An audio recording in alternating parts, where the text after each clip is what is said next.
Olá, o Viver Plenamente de hoje vai falar sobre um tema bastante importante e às vezes muito delicado dentro de um grupo familiar. Vamos falar então sobre saúde financeira das famílias, das empresas e das pessoas que se interessam pela questão ou de economia doméstica ou de economia para um empreendedorismo melhor organizado e mais bem estruturado e tocar negócios adiante. Isso também é uma forma, gente, de se planejar e ter uma boa qualidade de vida. E o nosso convidado de hoje é o senhor Edson Luiz Alves, né, contador, administrador. Ele fica bravo comigo, ele já está me olhando aqui, dando uma risadinha, porque não é para eu chamar ele de senhor, mas ele é uma pessoa, de uma juventude acumulada, de uma sabedoria ímpar. E ele vai contar um pouquinho então da trajetória dele. Já foi auditor de qualidade, já foi perito ambiental, né, já cuidou do meio ambiente, né, seu Edson? Sejas bem-vindo ao Viver Plenamente de hoje. Muito obrigado, Aline. Primeiro eu quero agradecer, né, o convite, né? E a gente está à disposição, que tu precisares, né?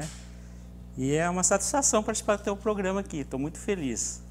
Seu Edson, vamos contar então um pouquinho da tua história para nós. Como é que começou a tua história com o empreendedorismo? Bom, é bem atípico, né? Não sei se eu era empreendedor ou não, mas com 9 anos, né? Isso foi em 1972. E eu vi uma oportunidade lá, nós morávamos em Santa Cruz do Sul, meu pai tinha empresa e nós tínhamos 3 pés de butiá. E caía muito. E eu vi aquele butiá caindo no chão, né? Eu acho que eu posso fazer alguma coisa aí. Com 9 anos, né?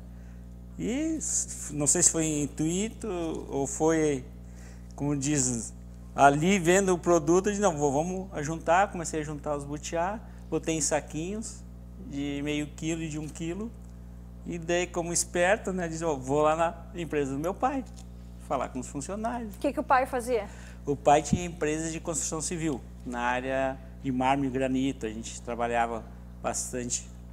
Na época era mais túmulo, a gente fazia todo o estado, meu pai fazia, aquelas capelas mortuárias. Meu pai era especialista, e ele foi o desbravador, então ele fazia todo o Rio Grande do Sul, principalmente Santa Rosa, Ijuí, São Luís Gonzaga, toda aquela região dos fazendeiros, tempo da soja, né? Ganhou muito dinheiro. Então nós tínhamos na época, isso foi, estou falando em termos de 1963, tinha em torno de 40 funcionários. Então para uma marmoaria máximo era, né, 10, olha lá, já era grande, né? Nós éramos considerados um dos maiores do estado, né? E Deus sentiu a oportunidade e fui lá vender os tal do butiá. E na época eu lembro que foi um sucesso, né? E daí cada ano eles me pediam e tal. Então essa foi assim a primeira atividade comercial que eu tive. Depois lembro do colégio, que eu estudei um bom colégio, aliás, meu pai quando iniciou a sua jornada, meu pai e minha mãe não tinham nada, né? Mas meu pai tinha um timbre de empreendedor. Isso que eu admiro dele, isso que digamos, me chamou a atenção, né? E a fruta nunca cai longe do pé e eu peguei esse embalo dele. Fez com que o pai fosse um exemplo de inspiração. Exato. Para ti. Foi meu primeiro exemplo, né, Aline? Tanto meu pai como minha mãe, né? Minha mãe parte educacional, né? Porque minha mãe perdeu a mãe dela e o pai dela foi criado por uma tia que era muito culta na época. Digamos, seria hoje assim, eles eram, meu avô, digamos, seria tipo uma polícia federal, assim, né? E minha avó, né? Então, ela estudava e era professora também, né? Então ela tinha toda uma classe. Meu pai já era meio grosso, mas trabalhava que nem um condenado, né? E morava assim em Venâncio Aires, só abrindo um pouco a história. Naquela região ali. Isso. E ali o meu pai tinha uma irmã muito feinha, minha tia hoje. Muito? Né? Feinha. Por que muito feinha? Ela era uma lemoarinha com sardinhas, né? E minha mãe era uma mulher muito bonita. Além de professora, uma morena linda. Meu pai, né, mais ou menos, um alemão, olhos azuis, então não era tão feio, né, mas trabalhador. E a minha mãe se interessou por essa, né, irmã do meu pai E daí fazia vestidinho para ela, porque eles eram bem pobrezinhos, né? Então minha mãe... E através disso aí que meu pai conheceu minha mãe. E ele se casou com a minha mãe quando ele tinha 18 anos. Né? Então daí começou toda a vida dele. Toda né? a vida deles. Então construindo uma vida inteira juntos. Construindo uma vida inteira juntos. Então a partir daí eu quis entender como foi. Então eu sempre perguntava para ele, pai, como é que vocês conheceram e tal, né? Pô, uma mãe muito bonita e tudo. Mas meu pai sempre foi um cara trabalhador, sempre visionário, sempre na frente do tempo E ele dele. já vinha empreendendo já desde aquela época, desde jovem. Desde jovem. Sempre, Aline, sempre. Né? E para ti, Edson, como é que tu vê o empreendedorismo? Tu acha que nasce com as pessoas já essa veia empreendedorismo ou as pessoas acabam, né, desenvolvendo ao longo dos anos, com treinamento, com vivências, com as experiências de vida? Como é que tu enxerga a questão do empreendedorismo? Tu acredita que as pessoas já nascem com esse dom ou elas desenvolvem? Eu acredito em duas coisas, tá? Vamos por partes aí. A primeira coisa, cada um tem um talento, que tem um dom, talento que tu tem. Eu sou uma pessoa, o meu talento, qual é o meu talento? Eu sou uma pessoa inconformada, digamos assim, uma pessoa inquieta, como eu botei. Então, eu busquei, sempre na minha vida, sempre corri atrás em função do meu pai. Então, não sei se eu tenho o dom ou não, mas eu sei que eu tenho um potencial muito grande nessa área comercial, nessa área de empreendedorismo. Porque eu nunca quis ser funcionário. Né? Então, essa foi a primeira característica que eu analisei. Eu sempre gostei de desafio. E o empreendedorismo é desafio.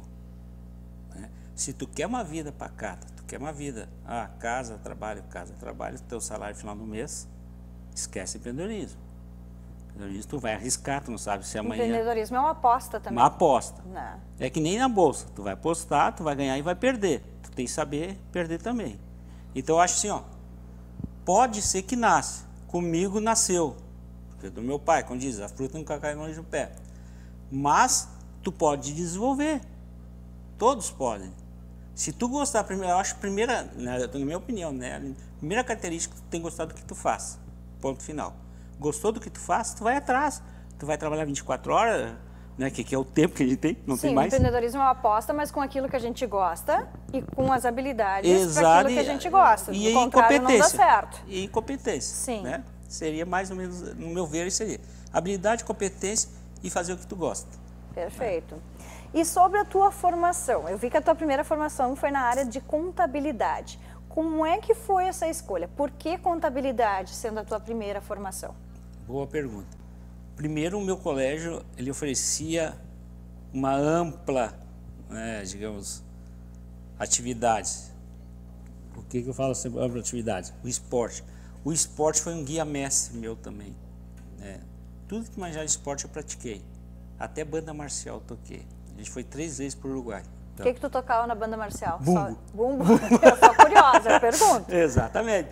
Então, assim, eu comecei nesse colégio, que era um dos melhores, é o melhor colégio até hoje, ele tem mais de 110 anos, desde o jardim.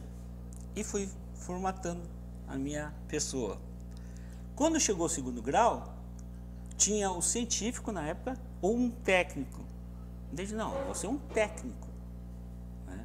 Como eu já tinha afinidade com matemática, né, com estatística, coisa, português eu era mediano, só tirava para passar, não gostava.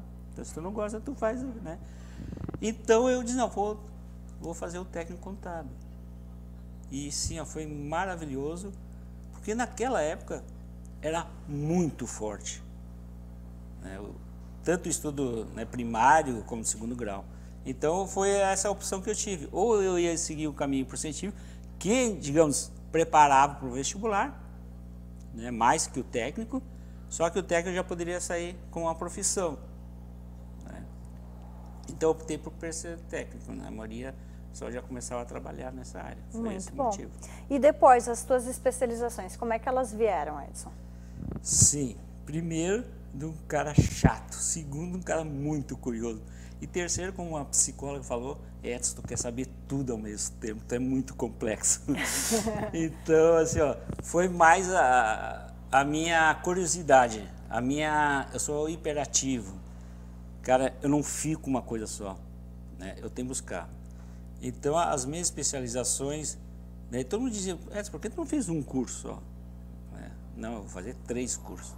Né? Então, a Unicinos, por que eu vim para a Unicinos? Eu vim para a Unicinos em 87 porque eu tinha comércio exterior.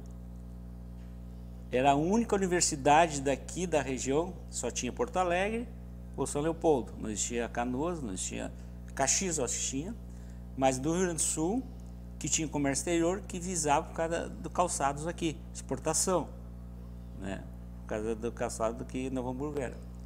E eu me apaixonei, entre aspas, eu, não, vou ganhar dinheiro, já pensando em entrar em dinheiro. É um curso novo, não tem ninguém, né, no mercado ainda, estava abrindo, então foi por isso que eu optei. Além de, né, ter a base contábil, já pedi também, né, fazer contabilidade e fiz já administração junto, porque são tudo interligadas essas áreas. Como um bom administrador, né, tu tem que saber um pouquinho de administração, tem que saber um pouquinho de contabilidade e a parte de comércio exterior. Por isso e a auditoria também veio junto daí? Sim, não, daí só foi. Daí entrou pacote completo. Isso aí. E tu te coloca sempre como um empreendedor, né? Inconformado e insatisfeito. Tu diria que essa é uma característica, então, que se aplica a todos os empreendedores ou é a ti? Não, a mim, né? Porque, né, Aline, cada um tem sua habilidade, cada um tem, digamos, suas características, né? E eu sou um cara fora da caixinha. Eu sou um cara, assim, que não sou satisfeito com nada. Não no mau sentido, no bom sentido. Eu não sou acomodado. Insatisfação permanente no sentido de querer evoluir. Kaizen. É assim que eu entendo. Exatamente, né? Kaizen. Cada vez melhorar sim, mais. Sim. É esse o objetivo. E isso eu sempre busco. Né? Então, eu sempre busquei na minha vida, nunca parar, estagnado. Eu sou que nem a radiografia quando tu tira no batimento cardíaco. O dia que tu parar, tá reto, tá ferrado. Né? Então, eu descanso lá. Mas enquanto eu estiver vivo, o que tiver de novidade, o que tiver, eu estou indo atrás. Perfeito. E qual a tua trajetória, Edson? Como é que tu atuou em diversos segmentos? Sim. Né? Iniciou em vários deles. Sim. E com qual deles tu mais te familiariza? Eu iniciei com a indústria, tá? E é a mais complexa. E é a que eu mais gosto. Daí tu vai dizer, pô, é mais complexa, é cheio de detalhe, matéria-prima, isso, né? Por quê? Porque eu gosto da coisa complicada, eu gosto de coisa complexa, né? Depois trabalhei na prestação de serviço e trabalhei no comércio também. Mas a indústria, em função do meu pai, nós tinha desde a matéria-prima até o produto final. O que é matéria-prima?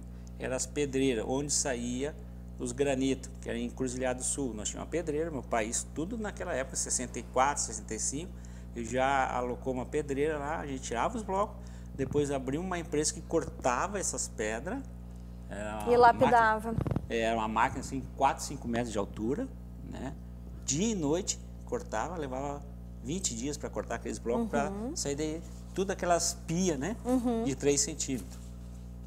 Daí ia para a nossa marmoraria. Ali dentro fazia balcão, fazia mesa, fazia, né, soleira, né? Então me apaixonei por esse processo todo, né? Então, para mim, o que mais fascina é a indústria, para mim.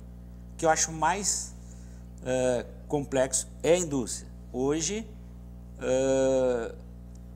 tá assim, as indústrias estão, né, digamos, com a recessão, com a pandemia, sofreram muito, né? E os bons profissionais já estão aposentando, né? Mas para mim a indústria ainda é o grande desafio, né? Essa é para mim, a indústria ainda está no meu sangue, né? Perfeito, segura aí. Pessoal de casa, não sai daí. Em seguida a gente volta com o segundo bloco, falando um pouquinho mais então sobre administração e saúde financeira. Até logo!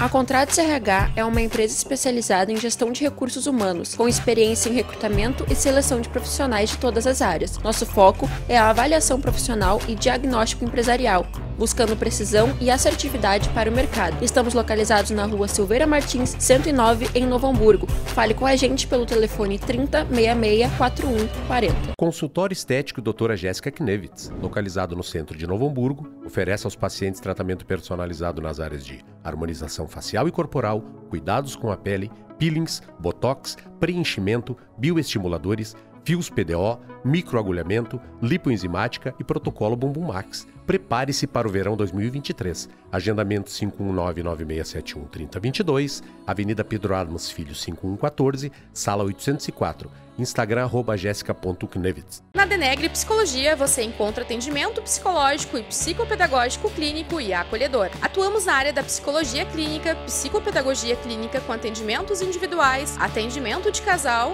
ou família. Atendemos crianças, adolescentes e adultos. Realizamos atendimentos em Libras e inglês, de forma presencial ou online. Consulte nossos profissionais e convênios.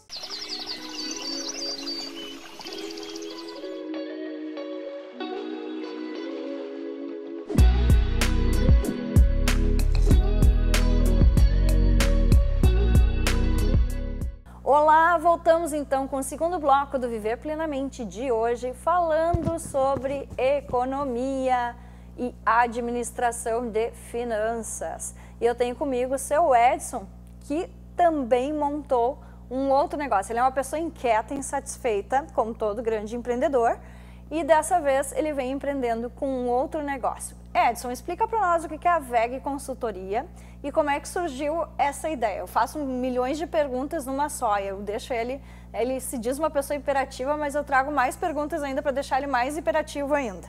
Não, tranquilo. A VEG foi um pensamento assim, de 2006, então são 16 anos. Mas antes de 2006 eu já estava projetando ela. Em 2000 comecei a projetar ela, né? E a VEG, a essência da VEG está com a essência do Edson, confunde um pouco. É simples, ajudar as pessoas. Ponto. Ponto. Com a administração financeira. Isso. Né? E na saúde financeira das pessoas. Perfeito. Foi o que eu entendi. E o que é o conceito de saúde financeira? O que é saúde financeira? Vamos explicar para as pessoas que nos assistem. Bem simples e prático, que eu Tá. sou bem simples e prático. É tu não gastar mais do que tu ganha. Simples assim. Tu ganha X. Se tu gastar X e Y, tu arrumou um problema para ti. Então, gasta só o que tu ganha ou menos que tu ganha. Isso é a qualidade financeira. É a essência, é a essência. Então, para explicar ao pessoal, então não gastar mais do que ganha. Deixa a reserva, né? E daí se põe na cultura educacional. O pessoal não tem essa cultura, não é nos ensinado. Em outros isso. países a gente já tem isso até como matéria escolar, né? Sim, A questão na de Europa economia. já tem isso, desde pequenininho vem. Eu tenho um projeto e tem lei que era para ter já nas escolas públicas, né? Eu vou desenvolver um projeto piloto em escolas públicas para educar os pequenininhos, né? Nessa área. Não se tem uma educação financeira. O Isso é que importante. dentro de um conceito de saúde financeira é recomendável que seja uma reserva? Qual o percentual disso? Em termos 10%. práticos? 10% pelo menos guardar. Guardar, pelo menos guardar, né? Não, por exemplo, não passar aluguel, quem paga aluguel, de 30% Da do teu renda. salário. Né? Então, tu vai fazendo, claro, tu vai ter que gostar de cálculos, ou tu faz uma tabelinha simples, ó, eu tenho 100% do meu salário, tá, eu vou começar a dividir esse salário, eu posso gastar tanto, tanto e tanto, mas me sobrar isso. Então, tu tem que fazer sobrar. Eu tenho clientes que ganham muito e gastam mais. muito. E Né? gastam Por quê? muito ou gastam mais. O porquê isso, né, Aline? Porque não é isso não é questão cultural. O cara é médico, o cara é isso, o cara é advogado. Tem vários amigos advogados que sofrem esse problema. Em função de capital de giro, em função de negócio, eles vão e se perdem um pouco essa linha, né? Então, o que eu digo? A parte financeira é uma parte chata. É um cara que que puxa a orelha, né? Eu também já tive experiência, eu também já gastei mais, né? Então eu sofri na pele, então por isso eu sei assim, ó, não gasta mais que tu ganha. Então é simples assim mesmo, né? É isso? Não, é isso mesmo, não gasta que mais. E na tua opinião, por que um bom planejamento financeiro é importante para a qualidade de vida das pessoas? Boa pergunta, Aline, boa pergunta. Eu comparo contigo assim, na tua área, por que a gente tem que fazer uma boa alimentação? Quais são, né, os benefícios que a gente vai ganhar? A gente vai ter um bom sono, né? A gente vai se sentir melhor, mais disposto, e é a mesma coisa na parte financeira. Por quê? Não vai ter a briga de casal, não vai ter aquela discussão, tu não vai ver apertado, tu tem teu planejamento, tu sabe, ó, eu posso gastar tanto, só que tem que conversar. Você, sua esposa, filho, filha, todos têm que saber. O que se aplica para cada área? Para cada área. Desde os custos fixos até a questão de saúde, a questão lazer, de segurança tem, pessoal também, segurança, né? Tem um bom plano de saúde, bom plano de saúde, tem que ter lazer, tem que botar lazer. O que eu digo lazer? Cinema, saída, gastronomia, tem que estar participando. Isso faz parte da saúde, como diz, né? Isso gera bem-estar. Gera bem-estar, né? Uma atividade cultural, esportiva, uma atividade esportiva, cultural, viagens, né? Também. Viagens, né? Eu gosto de assistir teatro, né? Eu gosto de ler muito livro. Quando eu estava no Uruguai, fiquei um tempo no Uruguai, né? Lá a educação deles é 10 livros por aluno por mês, né? Na Europa é mais. Então assim, ó, não é que a gente não tem cultura, a gente não tem hábitos, simplesmente isso. Tem que se criar esses hábitos, né? A partir daí eu acho que... Mas nós somos pequenininhos ainda, como diz, a VEG também tem 16 anos. Vai indo. E que dicas que tu costumas dar para uma melhor economia financeira e melhor qualidade de vida das pessoas, Edson? Quando alguém chega para ti endividado, ou quando alguém chega para ti e pede uma consultoria dentro dessa área, quais dicas que você costuma dar? Vamos falar então até de economia doméstica, sim, que eu acho que é um dos pilares em onde a maioria das pessoas está. Bom, a doméstica, a primeira coisa que a gente tem que fazer, pegar os cartões e cortar. Essa primeira coisa, pega a tesoura e corta. Corta mesmo, literalmente. Corta mesmo, pega literalmente. A tesoura e corta o cartão de crédito. Corta o cartão. É a primeira coisa que faz. Sim. Segunda coisa, vai dar briga entre marido e mulher. Como tu cortou meu cartão? Né? Mas a essência tem que estar ali. Então tem que haver muito diálogo, tem que haver muita maturidade, em primeiro lugar. Ah, eu quero mesmo? Eu tenho que dar o exemplo, então. Que meu filho está lá. Busca a responsabilidade para ti, para tua esposa e teus filhos. Né? Então, assim, ó, tu tem que ter essa responsabilidade, tem que ter essa consciência assim, ó, cara, até aqui eu pude, agora não dá mais. Não dá mais. Uhum. Tá, essa é a primeira dica. Segunda dica, daí você faz, em função da nova situação, se faz todo um planejamento e segue a risca. Não tem meio termo, não tem em cima do muro. É ali. Para quê?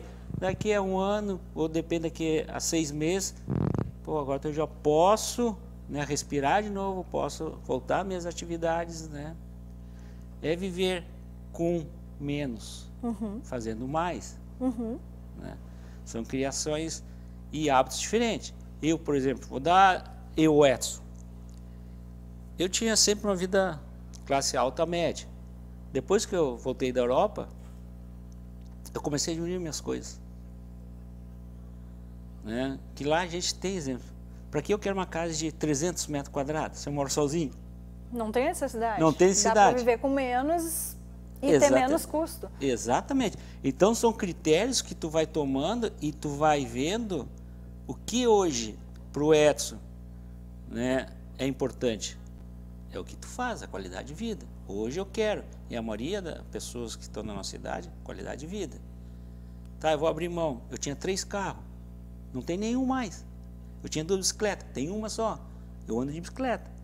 Na Europa eu andava, né, com os ônibus, metrô, funciona bem. Aqui também está funcionando. E por que eu vendi meus carros? Eu fui botar carro, não é investimento, é prejuízo. É um bem depreciativo, geralmente. Exatamente, mas para mim é prejuízo. É só te dar a manutenção. Então, assim, claro que eu não vou dizer assim, ó, que eu estou certo. Não, eu fiz isso, porque eu já tenho uma outra cultura. Para ti funcionou como um bom conceito de qualidade de vida. E para passar assim, ó, mas o Edson lá agora está na situação, tem isso, tem isso. Não, eu vivo simples. Eu não preciso de mais, eu não preciso de 10 tênis, não preciso de... E eu tinha tudo isso, porque outros empregos que eu trabalhava, eu tinha 10 paletó. Né? Claro, mas em função do emprego. Né? Então hoje tu tira essas, como é que a gente diz, essas bagagens de ti e tu vive o ser. É isso que eu busquei. O ser Edson, não o ter, o ser Edson. E a sociedade nos impõe, não, para tu ter cara de sucesso, tu tem que ter carro, tu tem que ter... Não precisa ter nada. Sendo você mesmo, sendo autêntico, sendo o Edson, sendo uma pessoa que está disposta a ajudar, né? E ser simples. A gente tem vários exemplos de pessoas que têm muito dinheiro e são simples, não são arrogantes. Né? E dinheiro traz felicidade? Agora eu fiz a pegadinha do malandro aqui, porque isso não estava no script. Como não, é que tu vê? Mas né? eu gosto assim, teu ponto de vista. Aline, eu rebato com a seguinte: dinheiro é tudo? Para mim, não. O dinheiro, no meu ponto de vista, tá? Como financeiro, como administrador, como empreendedor, como cara que já tinha dinheiro, já perdeu dinheiro, já subiu, já caiu, já ganhou de bolsa, enfim. O dinheiro, o que o dinheiro tem que fazer para ti? Trabalhar para ti. Ponto. A hora que tu conseguir esse patamar que o dinheiro trabalha para ti, que são 0,5% da sociedade, isso é um absurdo, porque 90%, 95% está aqui embaixo, estão sobrevivendo, e é essas pessoas que eu vou atacar. Né? Eu e meu diretor. Né? Agora, a gente vai focar bastante para essas classes que né, não tem muitas condições em termos de visão de educação financeira. Não também, e várias outras pessoas também não tem. Mas, vamos dar oportunidade para todos. Né? Então, quanto mais a gente ajudar, quanto mais, que nem você está fazendo, quanto mais pessoas tu trazer aqui para teu programa, esclarecer sobre isso, mais as pessoas vão ter informações e delas chegam.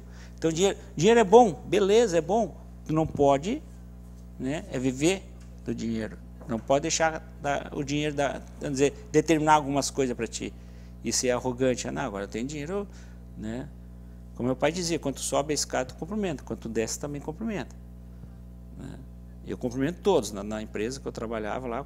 É importante para nos dar qualidade de vida e proporcionar aquilo que a gente gosta. Exato. Mas numa medida adequada, nem de mais nem de isso aí, menos. Aline, Seria perfeito. Isso, então? Seria isso aí, perfeito. Eu pegou. consegui entender este conceito. Não, tu captou, é isso aí mesmo, nada além disso. E seu Edson, né, para a gente fechar o programa de hoje, qual a missão, né, e qual o recado que você gostaria de dar para as pessoas de casa que nos assistem, falando sobre consultoria financeira, e qual o recado que a gente pode dar para as pessoas melhor se planejarem, melhor terem uma qualidade de vida pensando nesse lado do dinheiro? A gente tem trabalho, a gente tem dinheiro como recompensa, precisa para sobreviver? Ok, sim. Mas o que a gente pode passar de algo mais positivo para as pessoas entenderem, né? O conceito, então, voltando aí para a saúde financeira.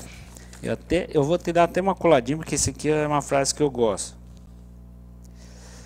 Primeiro eu vou deixar o recado, depois eu volto para ali. Perfeito. Tá? O recado que eu tenho são dois. Você é seu único limite. Está aqui, você é o único limite. Primeiro recado. E o outro é, quando pensar em desistir, lembre por que tu começou. Eu sigo essas duas coisas assim que... Tu vai desistir? Tá, por que eu comecei então? Teu limite está aqui. Então assim, ó, tudo que tu pensar, se tu planejar e tu botar no papel e tu fazer a execução, perfeito, vai conseguir. Vai conseguir. Independente da situação que tu tiver. Pô, Edson, eu não tenho dinheiro, cara, mas eu vou... Gostei lá, eu vi que o careca lá falou uma coisa mais ou menos. Vou começar 1 pila. Beleza. Começa por R$1, depois 2 ou 3. Então o recado que eu quero dizer assim, ó, repense suas coisas. Primeira coisa, não compra no impulso. A gente compra, né? As mulheres também compram, né? O marketing é tudo oferece para as mulheres comprar, e a mulher tem uma tendência mais de compra, né? Ainda mais quando estão estressadas. Cartão liberado do marido, pá, compra, né? Mas ali o que eu digo assim, ó, a gente nunca deve ir no mercado quando tu está com fome. Tu tem que ir no mercado quando tu não está com fome. E aí tu compra de forma adequada. De forma adequada. E a vida é o equilíbrio. É que nem tu faz, é saúde, né? É equilíbrio mental, é equilíbrio profissional, é o diálogo que tu tem com a tua esposa, né? Com os teus filhos. E viver tranquilo. O que eu digo tranquilo? Viver em paz, né? Seria mais ou menos isso aí. Perfeito, senhor Edson. Então eu conversei hoje com o Edson Alves e ele veio trazer então essas super dicas de educação e saúde financeira. O Viver Plenamente de hoje fica por aqui e até o próximo.